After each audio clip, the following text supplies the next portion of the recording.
Además de la inteligencia, otro concepto igual de amplio y ambiguo teóricamente hablando es el de la personalidad. Este se ha abordado desde múltiples teorías y a partir de ellas se han desarrollado instrumentos de evaluación que se utilizan en múltiples ámbitos y contextos. Por ejemplo, en el ámbito de la psicología clínica, sus aplicaciones van desde la detección de ciertos rasgos e indicadores de trastornos psicológicos a través del perfil del sujeto, hasta la evaluación de la eficacia del tratamiento mediante cambios en las respuestas pre y post intervención, pasando por la individualización de determinados componentes terapéuticos en función de las características de personalidad del paciente. A pesar de que existen múltiples instrumentos, presentamos los de uso más común para evaluar personalidad. Iniciando con las pruebas psicométricas, existen dos más usualmente utilizadas: el inventario de personalidad 16PF de Raymond Cattell y el inventario multifacético de la personalidad Minnesota, MMPI. Hablemos primero del 16PF o 16FP.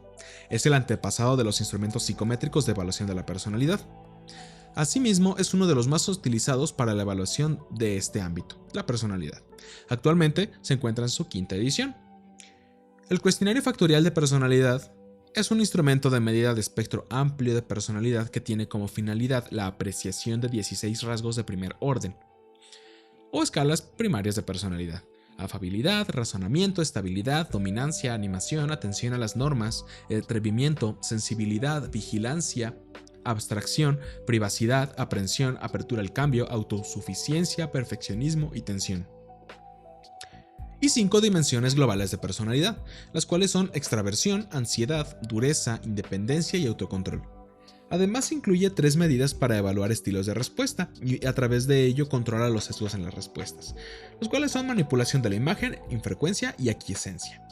El instrumento consta de 185 ítems con 3 alternativas de respuesta, las cuales son sí, no e interrogante, con las que se obtienen las puntuaciones de todas las escalas.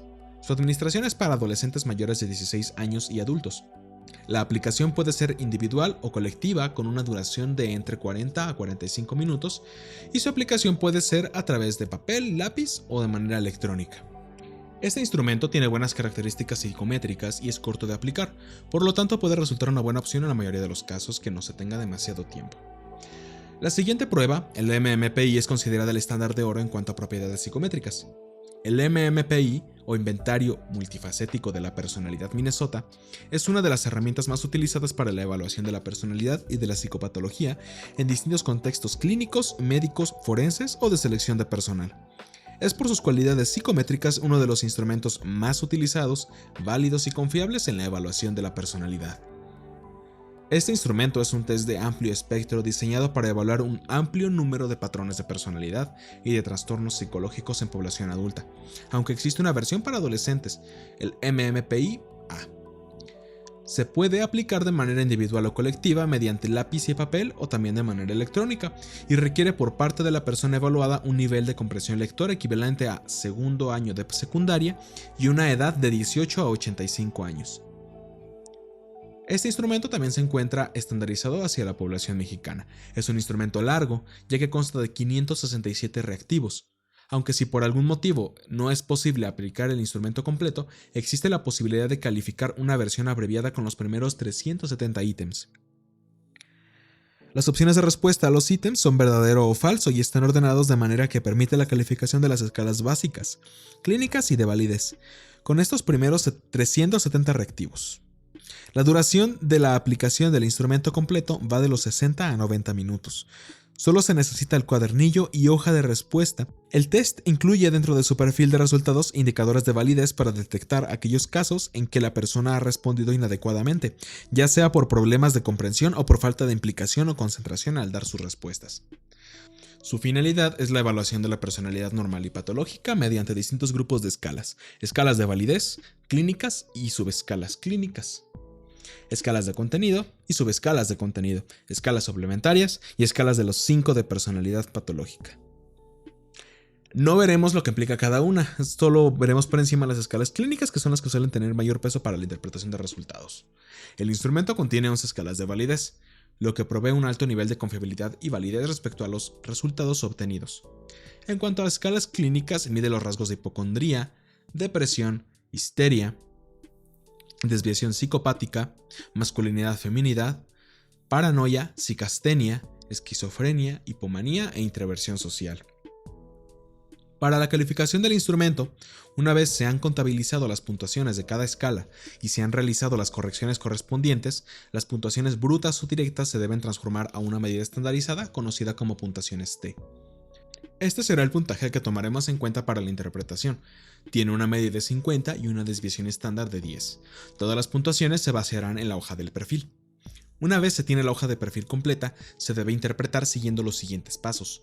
Determinar la validez de los resultados obtenidos, analizar las puntuaciones en las escalas clínicas, analizar las puntuaciones en las subescalas clínicas, identificar la combinación en las escalas clínicas elevadas, establecer el código tipo del perfil de resultados, analizar las puntuaciones en las escalas de contenido, las subescalas de contenido, las escalas suplementarias y las 5 de personalidad psicopatológica, y finalmente, tomar nota de cualquier ítem crítico significativo que haya sido marcado por la persona evaluada. Algunos de los pasos anteriores se pueden omitir, todo va a depender del grado de profundidad que queramos obtener. Dependerá también de nuestro objetivo. En algunas circunstancias basta con interpretar los resultados de las escalas clínicas y, claro, las de validez, para obtener información satisfactoria sobre la personalidad de las personas. El MMPI es de los instrumentos más confiables y válidos. Como vimos, nos da muchísima información, sin embargo es tardado tanto en la aplicación como en la interpretación, a menos que sea en una versión electrónica. Dependerá mucho de los recursos económicos, de tiempo y humanos el que lo elijamos como mejor opción para evaluar personalidad o no. Estos dos instrumentos psicométricos permiten interpretar ciertas combinaciones específicas de escalas que pueden resultar muy útiles en la práctica clínica: tendencia al suicidio, tendencias paranoides, sociopatía.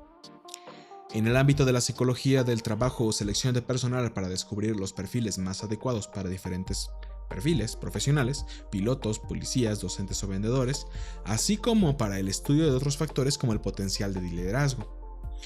Ambos pueden resultar útiles en la investigación de cualquier rama de la psicología, en la que la personalidad sea una variable implicada, claro. Como no en todas las ocasiones requerimos realizar una evaluación global de la personalidad o síntomas, sino más bien en un rasgo o trastorno, por ejemplo, dentro de este repertorio consideremos que necesitamos medir la presencia y nivel de ansiedad de un evaluado. Para ello tenemos diversos instrumentos en México, sin embargo tomaré únicamente un par. El CMASR, cuestionario de ansiedad manifiesta en niños revisado, y la escala de ansiedad manifiesta en adultos, AMAS. El CMASR es una prueba de 49 reactivos en un formato de respuesta sí o no, diseñada para medir el nivel y la naturaleza de la ansiedad en niños y adolescentes de los 6 a los 19 años. Proporciona puntuaciones para 6 escalas: ansiedad fisiológica, inquietud y ansiedad social, y 2 puntuaciones de validez, defensividad e índice de respuestas inconsistentes. Finalmente, brinda una escala llamada ansiedad total, que consiste en una puntuación global que se compone de los reactivos de las 3 escalas anteriores. Brinda una referencia para catalogar de manera general al niño como ansioso si obtiene puntuaciones T mayores a 60. No ansioso, pero sí con predisposición a la ansiedad, obteniendo puntuaciones mayores a 55. O no ansioso, obteniendo puntuaciones inferiores a 54. Esta prueba se suele aplicar cuando se presenten síntomas indicativos de ansiedad, tales como dolores de estómago, insomnio, preocupaciones, etc.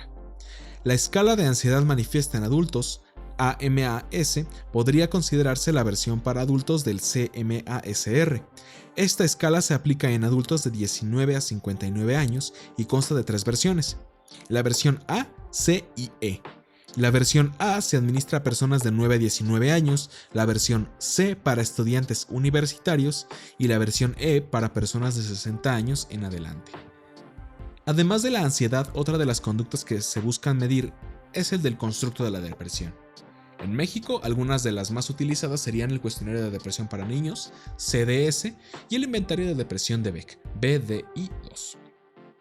El objetivo del cuestionario de depresión para niños, CDS, es obtener una evaluación tanto global como específica de la depresión en chicos de 8 a 17 años. La prueba consta de 66 reactivos repartidos en 2 escalas: escala total depresivo y escala total positivo.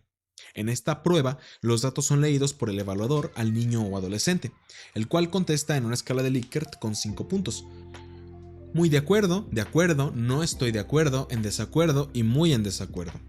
Además, la escala total depresivo consta de 6 subescalas más: respuesta afectiva, problemas sociales, autoestima, preocupación por la muerte o la salud, sentimientos de culpabilidad o depresivos varios. La escala total positivo consta de 2 subescalas: ánimo, alegría y positivos varios. Esta prueba proporciona puntuaciones para las 2 escalas como para las 8, por lo que al final se obtiene una puntuación de total depresivo, que indicaría que el niño presenta depresión. Esto se obtiene puntuaciones mayores o iguales al percentil 75, o bien que manifiesta muchas conductas indicativas del trastorno, percentiles 65 y 74. Este cuestionario es conveniente de aplicar en aquellos casos que, como su nombre lo indica, se sospecha de depresión. El niño o adolescente se ve decaído, lloroso, apático, con dificultades sociales, problemas psicosomáticos varios, preocupaciones, etc. El otro cuestionario que se puede utilizar para evaluar esta problemática es el inventario de depresión de Beck, BDI-2. Su finalidad es medir la severidad de la depresión en adultos y adolescentes a partir de los 13 años. Esta versión fue desarrollada para evaluar los síntomas correspondientes a los criterios diagnósticos descritos en el DSM-4 de la APA. Se trata de un instrumento de autoinforme compuesto por 21 reactivos en un formato de respuesta tipo Likert de 4 puntos, de 0 a 3, en los que a cada uno le corresponde una aseveración relacionada con un síntoma de la depresión.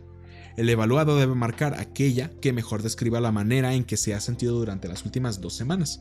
Los 21 síntomas elegidos se basaron en descripciones verbales de pacientes y no fueron seleccionados para reflejar ninguna teoría de depresión en particular, los cuales son estado de ánimo, pesimismo, sensación de fracaso, pérdida de placer o conocida como anedonia, sentimientos de culpa, sentimientos de castigo, disconformidad consigo mismo, acusaciones a sí mismo, ideas suicidas, llanto, agitación, aislamiento social, indecisión, desvalorización, pérdida de energía, cambios en los hábitos de sueño, irritabilidad, cambios en el apetito, dificultades de concentración, cansancio o fatiga y pérdida de interés en el sexo.